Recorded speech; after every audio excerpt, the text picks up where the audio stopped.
Hey friends, welcome back to the channel. So, I read this book, So Good They Can't Ignore You by Cal Newport way back in 2016 while I was still a medical student, and it pretty significantly impacted what I decided to do with my career. And so in this episode of Book Club, which is the ongoing series where we distill and discuss highlights and summaries from some of my favorite books, I'm going to share the 4 key rules, the 4 key points from the book that really resonated with me. And if you're anything like me and you're also on this quest to find work and a career and stuff that actually fulfills you and that you actually enjoy, then hopefully some of these insights will be useful. Key point number 1, don't follow your passion. Now, our friend Cal opens his book by basically arguing, fairly compellingly, I think, that following your passion is really bad advice.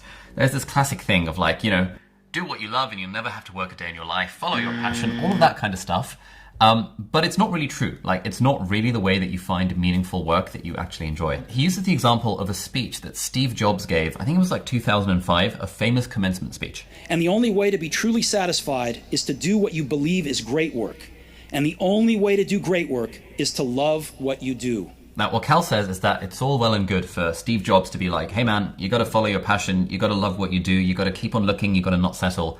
But that's not what Steve Jobs actually did. Apparently, back in the day when he was in his early 20s, he was super into Zen Buddhism. So had he followed his passion, he would have become some kind of Buddhist monk, but he didn't follow his passion. Instead, he took these sort of winding, circuitous steps in his career. He got really good at the thing that he was trying to do with his career, and he eventually found something that he really enjoyed, but he found it by virtue of being really good at the thing, rather than it being a pre-existing passion.